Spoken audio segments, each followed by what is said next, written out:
皆さんこんばんは。ミスタービヨンドです。今週は仕事がかなり忙しく、動画を上げられそうにないので、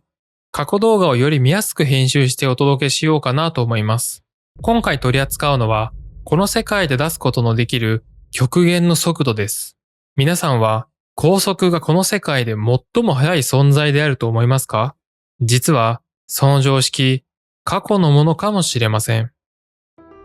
光の速さがこの世界で出すことのできる速度の限界であり、速度の最高到達地点である。今では小学生すらも認識しつつある常識であります。1905年にアルベルト・アインシュタインが特殊相対性理論を発表してから一気に広まったこの事実ですが、これを見ている皆さんも高速がこの世界で最も速いはずであると考えているのではないのでしょうか。しかし実はアインシュタインが定義するはるか以前からすでに高速が最も速いことは経験則的に指摘されていました。皆さんもこんな経験をしたことはないでしょうか。どんなに遠くに雷雲があったとしても、その稲妻は光った瞬間に見えるのに対し、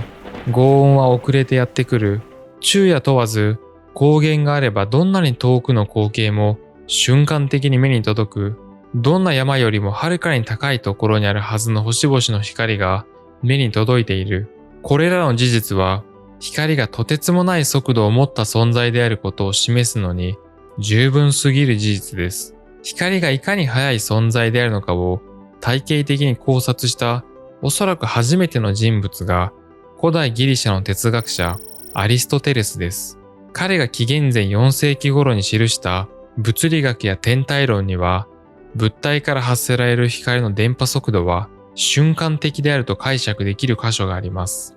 そんな高速というのは1秒で地球を7周半できるとてつもなく速いスピードを持っています。秒速に直すとだいたい30万 km 毎秒です。なのでわずか1秒で30万 km を進むことができます。地球の円周はだいたい4万 km なので、ただ地球を一周するだけなら 0.138 秒しかかかりません。人間の平均的な反射速度が 0.25 秒なので、コップが床に落ちることに気づき、反射的に手を伸ばそうとする前に、光は地球を一周してしまいます。光はそれくらい速いのです。アリストテレスやその後の多くの科学者が、高速が無限に近い速さを持っていると考えてしまうのも納得できます。さて、改めていかに高速が速い存在であるのかについて認識できたと思いますが、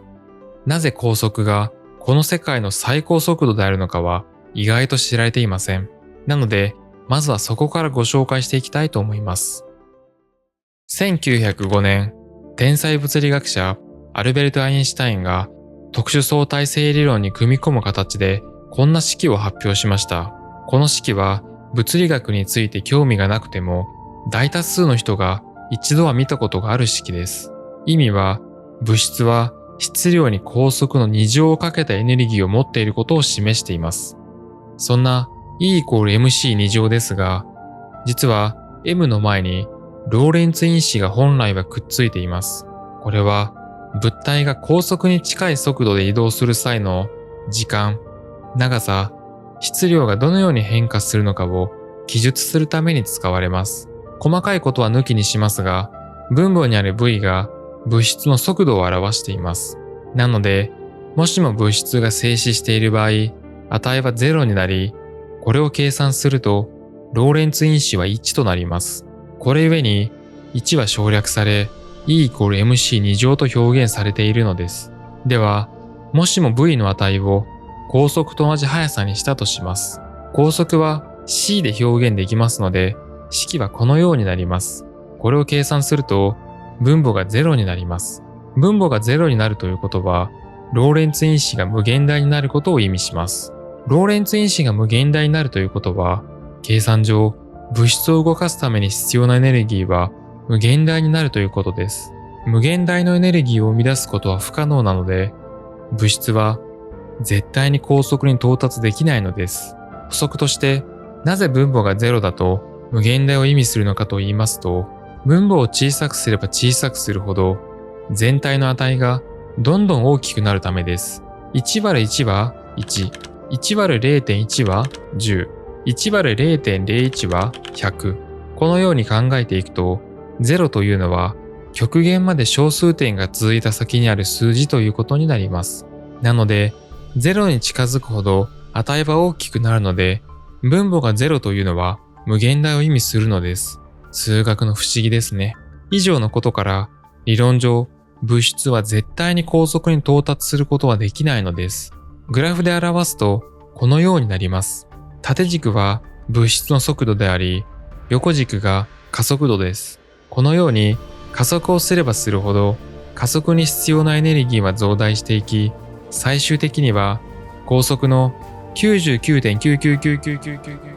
までは近づきますが、絶対に高速に到達できないのです。では、なぜ光は高速で動けるのでしょうか？それは、光が物質ではなく、エネルギーの粒であるフォトンだからです。フォトンは光を構成している素粒子であり、質量を持たないと考えられています。質量を持たないというのは想像しづらいかもしれませんが、物理学では質量は物体が動く時の重さではなく、動きにくさであると説明されます。質量を持つ物質は動くためにエネルギーが必要ですが、フォトンは質量を持たないため、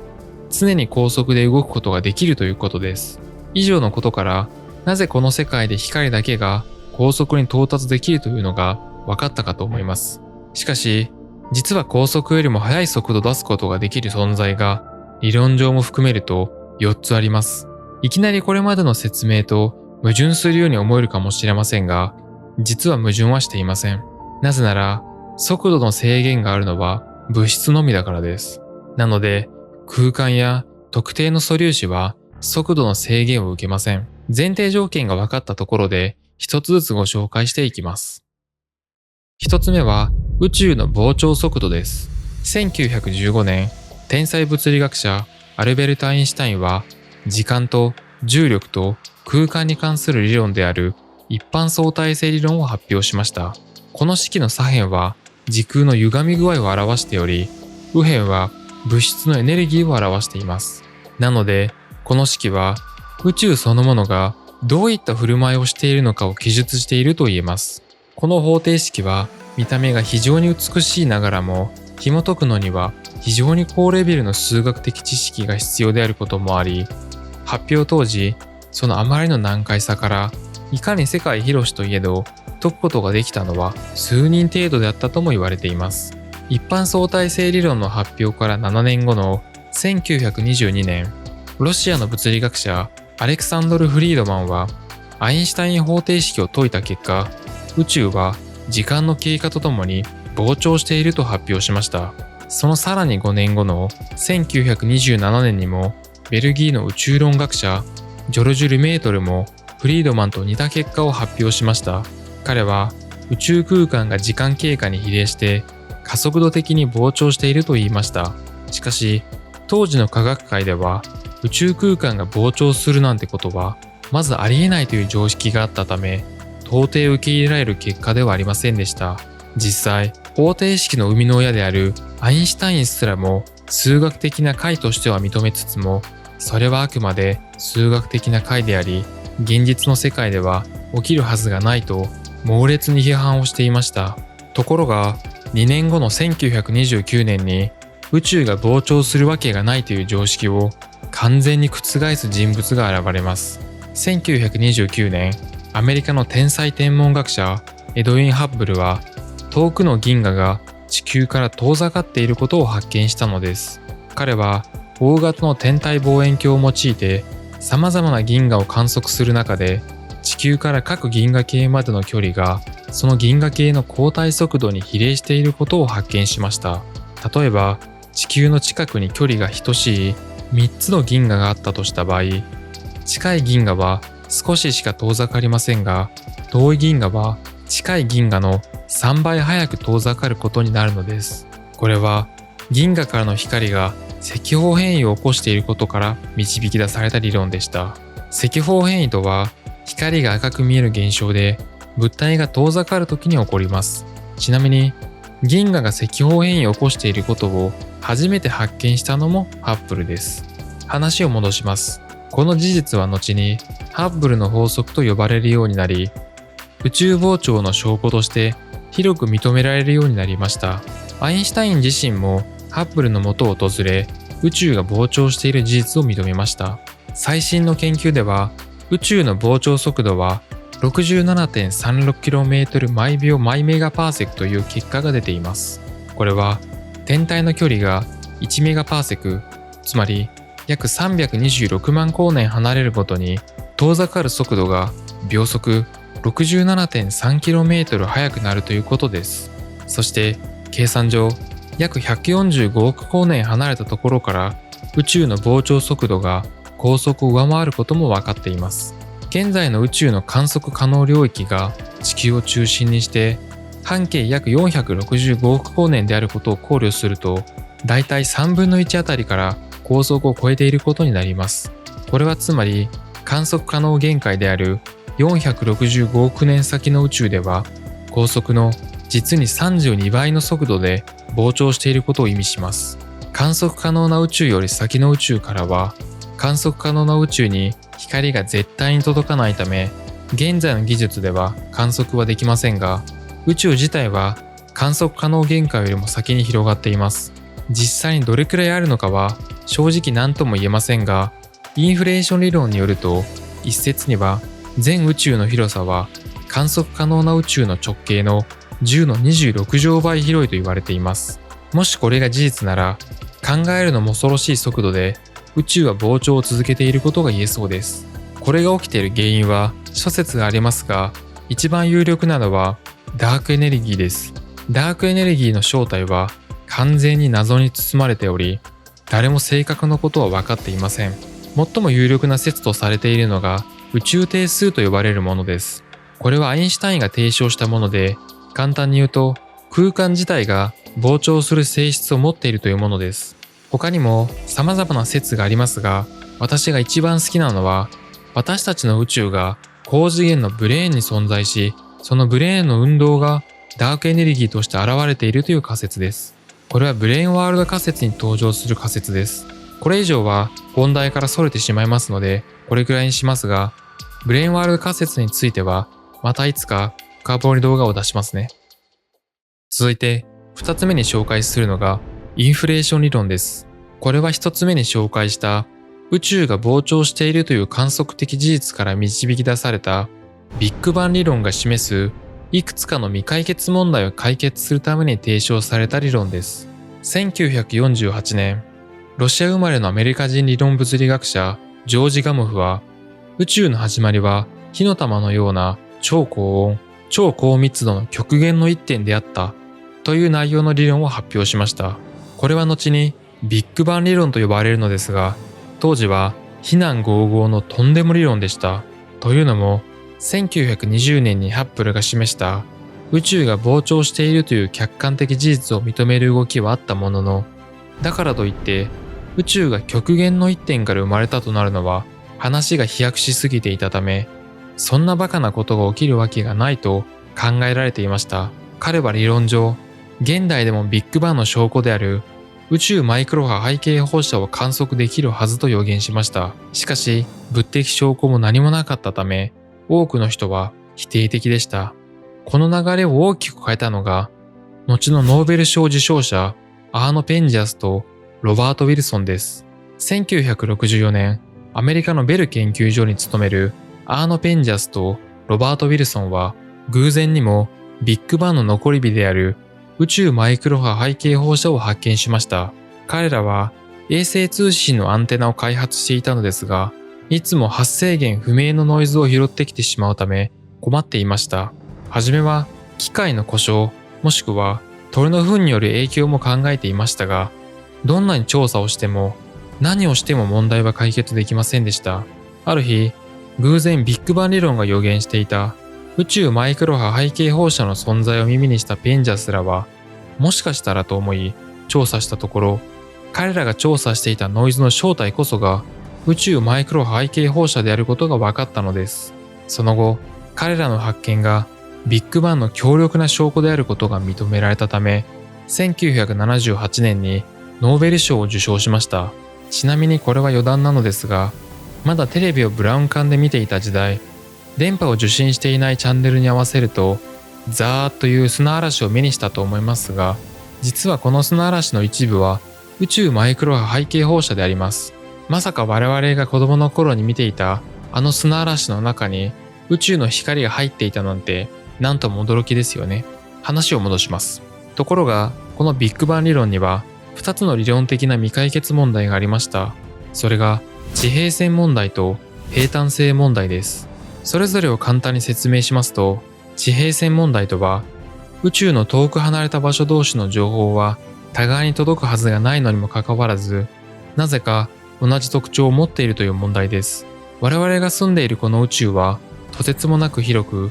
たとえ高速を用いたとしても、場所によっては何百億年もかかってしまいます。なので、特定の地点からあまりにも離れた地点には、情報が絶対に届かないエリアが発生してしまいます。この情報が届く限界の範囲を宇宙の地平線と呼ぶのですが、地平線の外からは情報が届かないため、その地点とは因果関係を持てなくなるのです。したがって、因果関係を持ち得ないほど遠く離れたエリア同士は、宇宙誕生直後から全く別の進化をたどってきているはずであり、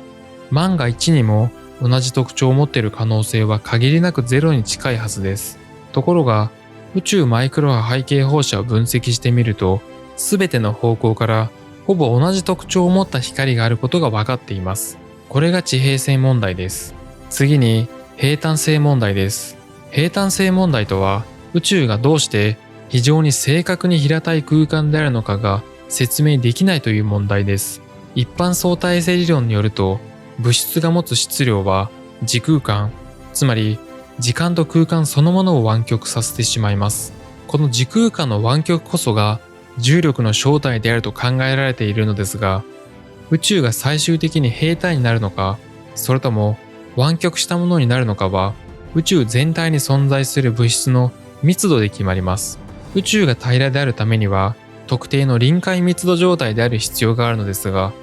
もし物質の密度が臨界密度よりも少しでも増減してしまうと、宇宙は歪んでしまうのです。しかし、現在どこを観測しても高い精度で平らであることが分かっています。このことを偶然だと考えるのはさすがに難しいため未解決問題となったのです。これらの問題はビッグバン理論が提唱されてから長年科学者たちの頭を悩ませるものでしたが、30年後の1981年に見事解決されます。1981年、アメリカの宇宙物理学者アラン・グースはビッグバン理論が抱える問題を一気に解決するだけでなく、宇宙が誕生した瞬間にどのようなプロセスが起きたのかを推測するモデルを発表しました。それがインフレーション理論です。インフレーション理論では、宇宙が誕生した10のマイナス36乗秒から10のマイナス32乗秒後には、宇宙の大きさはまだ10のマイナス34乗センチメートル程度しかなかったと考えられています。これは非常に小さな大きさで、1センチを1兆分の1にした後、それをさらに1兆分の1にしてから、それを100億分の1にした大きさです。原子の大きさがだいたい10のマイナス8乗程度しかないことを考えると、いかに小さな存在であるのかがわかると思います。そんな初期の空間は、10のマイナス34秒後にインフレーションと呼ばれる空間が急膨張する現象が起こりました。この際放出された熱エネルギーで温度が10の28乗程度になったと推測されています。これが起きた理由は真空の相転移と呼ばれる現象が起こったためと言われています。相転移とは高いエネルギーがより低いエネルギーに変化する現象のことです。水が氷に変わる現象も相転移です。インフレーションは宇宙が誕生した直後の10のマイナス36乗秒後に始まり、10のマイナス32乗秒後に終わったと考えられているのですが、この間に宇宙の大きさは10のマイナス34乗センチメートルから直径1センチメートル以上にまで膨張しました。これは例えるのなら、直径が1ミリの100分の1の球体がわずか一瞬のうちに直径1000億光年以上の大きさにまで爆発的に急膨張したのと同じ比率です。なので計算上、高速の 3×10 の22乗倍の速さで膨張したことになるのです。そしてこのインフレーション理論の登場により、地平線問題と平坦性問題が一気に解決されたため、現代でも定説となっています。地平線問題の問題点は、宇宙の異なる領域が互いに干渉できないにもかかわらず、宇宙マイクロ波背景放射を観測すると、なぜか同一の特徴を持った光が観測できるというものでした。しかし、インフレーション理論によって、もともとは非常に近接していた宇宙の領域が、均一な特性が保たれたまま、爆発的に広がったと解釈できるため、解決されたのです。平坦性問題も同様です。平坦性問題の問題点は、宇宙の初期において、物質が空間を占める割合が、わずかでもずれていれば、現在のように平坦な宇宙は成り立たなかったということです。しかし、インフレーション理論を導入すると、初期の宇宙がどれだけ歪んでいたとしても、急激な膨張によってその歪みは鳴らされ、現在観測されるような平坦な宇宙が形成されたと解釈できるため解決されたのです。現在でもインフレーション理論は宇宙誕生の最も有力な説となっており、特にコービー衛星、WMAP 衛星、そしてプランク衛星による観測データは宇宙マイクロ波背景放射の微小な揺らぎを非常に精密に測定しており、これがインフレーション理論の予測と見事に一致しているのです。続いてご紹介するのが仮想粒子タキオンです。1904年、ドイツの物理学者アルノルト・ゾンマーフェルトは相対論的波動方程式、つまり特殊相対性理論を満たすように修正された波動方程式を説いていました。これは物体が高速で移動している際の振る舞い方について記述をしている方程式です。すると、特殊な条件下でのみ高速を上回る速度が存在し得ることを発見しました。高速は理論上超えられるという数学的な発見はあまりに衝撃的であったこともあり、当時は非常に注目も集まりました。ただ所詮は数学的な解釈の範囲としてのみ捉えられていました。ところが60年後の1967年にアメリカの物理学者ジェラルド・ファインバーグが高速を超える存在としてタキオン理論を提案しました。彼はゾンマーフェルトとは違い、特殊相対性理論と量子力学をベースに理論構築をしたため、タキオンの存在はより一層否定できなくなりました。通常、この世界には大きく分けると2種類の素粒子が存在していると言われています。一つ目は私たちの体をはじめとした物理的なものを構成する素粒子です。これは質量を持っているため、絶対に高速に到達することが不可能であります。原子や電子などがその代表例です。二つ目が光などの質量が完全にゼロの素粒子です。質量がゼロであるため、高速に到達することができます。フォトンやニュートリノ、グラビトンなどがこれに該当します。ファインバーグは三つ目の素粒子を提案しました。それはなんと通常の素粒子とは異なり、常に高速を超えた速度で移動し続ける素粒子、タキオンです。タキオンはエネルギー量に比例して速度が減少し、逆にエネルギー量に反比例して速度が増加するため、理論上エネルギーを加えれば加えるほど高速に近づき、反対にエネルギーを減らせば減らすほどより加速していく存在として提案されました。そのため、理論上エネルギーがゼロになれば、その速度は無限大にまで達するというとんでもない代物でした。タキオンが持つ特徴は通常の素粒子とは異なるため、負の質量を持つ存在として説明されました。質量が虚数であるという概念はあまりにぶっ飛んでいるのですが、場の量子論では質量の正体が重さではなく物体の動きづらさで表すことができると言われているため、タキオンは通常よりも過剰に動きやすい素粒子として定義できると言えます。なお、もし人類がタキオンを制御することができるようになれば、未来の情報を取得することができるため、非常に将来性を秘めた素粒子でもあります。一般相対性理論によると、物質が高速に近づくに比例して、時間の流れが遅くなると言われています。もちろん、音速程度の速さでは、正直ほとんど何も変わりませんが、高速に近い速度で移動した場合、その物体は地球時間と比較して圧倒的な時間の遅延が発生すると考えられています。計算上、仮に高速の 99.5% 程度で3年間飛行した場合、地球ではなんと約30年が経過すると言われています。これが速度が生む時間のズレです。そして、タタキオンを活用できれば、この発生する時間のズレを逆手に取ることで、未来の情報を入手することができるようになると言われています。概要はこうです。最初に、宇宙船を高速の 99.5% で打ち上げます。その後、地球時間で30年が経過した時点で、ロケットに向かってタキオンで情報を送信します。この時点では、まだロケットは3年程度しか経っていないことになります。タキオンは高速よりも圧倒的に速い速度を出すことができるため、送信した情報は一瞬にしてロケットに追いつきます。この場合、ロケット視点では未来の地球の30年分の情報を獲得できたと言えます。そこで、今度は先ほど獲得した情報をタキオンを使って地球に送り返したとします。ロケット視点では地球の方が高速に近い速度で遠ざかっているため、タキオンは一瞬で地球に追いつき、情報を届けることができることになります。すると不思議なことに、地球は1年も経過していないのに、未来の情報を入手できるというわけです。理解に苦しむ現象ですが、理論的には何も矛盾はしていません。ただ、もしタキオン技術が存在する場合、因果の逆転によるタイムパラドックスを発生させることが物理的に可能になるため、タキオンの存在を否定する科学者も少なくはありません。なんせ、もしこの技術を使って自分自身の親を殺すよう仕向けた場合、自分は生まれることができなくなります。しかし、生まれることができないのであれば、そもそも親を殺すよう仕向けること自体ができなくなってしまいます。親殺しのパラドックスが起きるということですね。まあこのように、ロマンに満ち溢れている素粒子ですが、非常に賛否が分かれています。また、高速よりも速いので、タキオンはそもそも観測をすることが不可能ではと思えるかもしれませんが、実は観測方法は確立されています。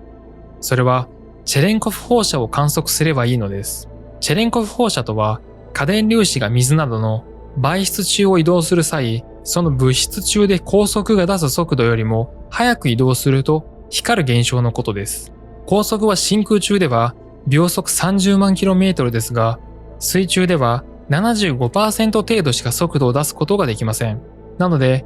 もしも水中で高速よりも速く移動する素粒子が発見された場合、それはタキオンの可能性があるということです。こうしたこともあり、日や日本にあるスーパーカミオカンデをはじめとした世界中の研究機関が目を光らせています。続いてご紹介するのがワープドライブ工法です。1994年、メキシコの理論物理学者ミゲル・アルクビエレは高速を超えて移動する手段、ワープドライブ工法を発表しました。ワープドライブとは SF 作品で頻繁に登場する宇宙船が短時間で何光年も離れている場所に一瞬で移動する移動手段のことです。まあいわゆるワープです。ワープドライブ工法はもともとは1966年に放送が開始されたアメリカの大人気テレビシリーズスタートレックで初めて登場した概念なのですが、アルクビエレ本人もこのシリーズの大ファンということもあり、スタートレックにヒントを得て理論化させました。SF 作品に登場するテクノロジーを現代理論で再現しようとするってめっちゃ胸熱じゃないですかね。私はそういうのかなり好きです。さて、彼が発表したワープドライブ、通称アルクビエレドライブは、ワープバブルと呼ばれる特殊な時空間領域で宇宙船を包み込みながら、前方の空間は極端な収縮を、後方の空間は極端な膨張状態を作り出すことで、サーフィンの要領で空間を移動するというものです。原理としては非常にシンプルながらも、数あるワープドライブ工法に関する論文の中でも、比較的現実味があるということで、発表当時は世界中で話題になりました。そんなアルクビエレドライブのメリットは、特殊相対性理論に基づく時間の遅れを考慮しなくて済むことが挙げられます。タキオの章でも解説したように、もし高速の 99.5% の速度で宇宙を飛行した場合、地球上での時間は相対的に非常に早く進みます。この場合であれば、もし宇宙で5年過ごした場合、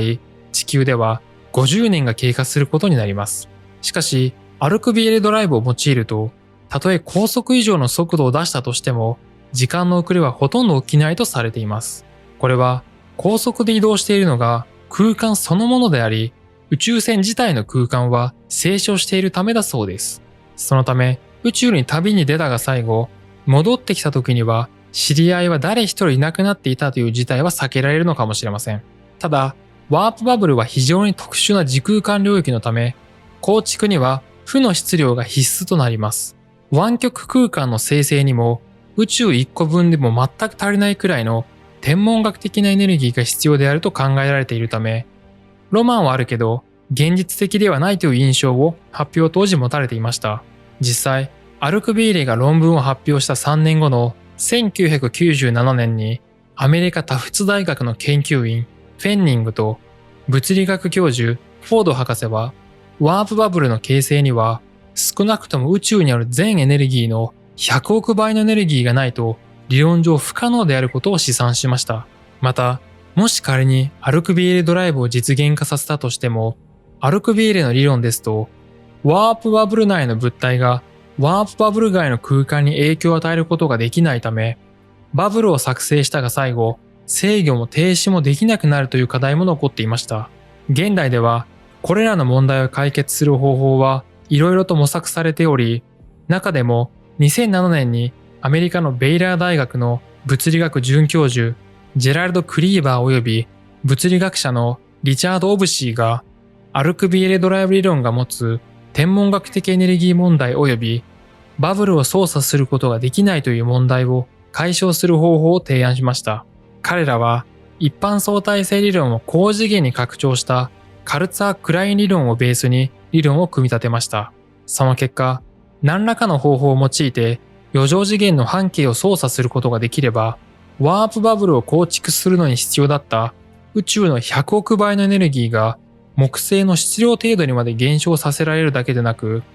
ワープバブル自体をコントロールできるとも言いました。もちろん、現代の科学技術では余剰次元を観測すらできていないため、この解決策は机上の空論となっています。ロマンあふれる理論ではありますがね。ところが2021年、偶然にもこのワープバブルと思われる現象を再現してしまったと発表した人物が登場します。それが NASA のエンジニアであり、物理学者でもあるハロルド・ホワイト博士です。ホワイト博士はカシミール効果と言われるミクロな世界で起きる物理現象について研究をしていました。カシミール効果とは、真空中で発生するゼロポイントエネルギーによって平行な金属板の間に働く引力の作用のことです。通常、真空と聞くと完全に無の空間を想像する方も少なくありません。しかし、実際に空間内の全ての原子を取り除き、その空間を絶対零度にまで冷却したとしても、その空間内では常に仮想粒子や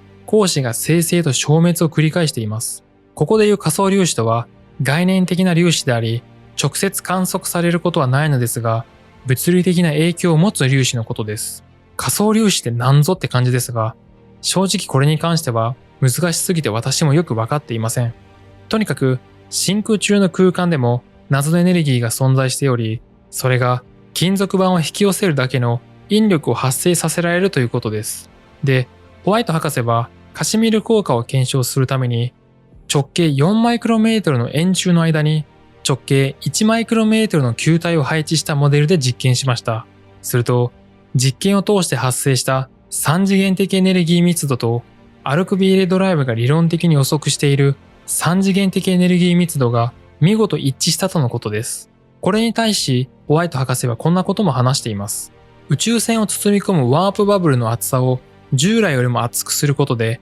ワープバブルを生成するのに必要だったエネルギーを従来の木星の質量と同程度から2トンにまで減少させることができるかも。もしこれが事実なら、非常に近い将来、ワープドライブが実現するかもしれません。ただ、これに対して、天体物理学者のイーサン・シーゲルは次のようなコメントを残しています。彼が行ったのは、あくまで生成された3次元的エネルギー密度がアルクビーレドライブに必要なエネルギー密度といくつかの点で定性的な相関を示すことを確認しただけです。具体的な数値で一致したわけではなく、実験で生成されたものでもなく、数値シミュレーションによる計算結果に過ぎません。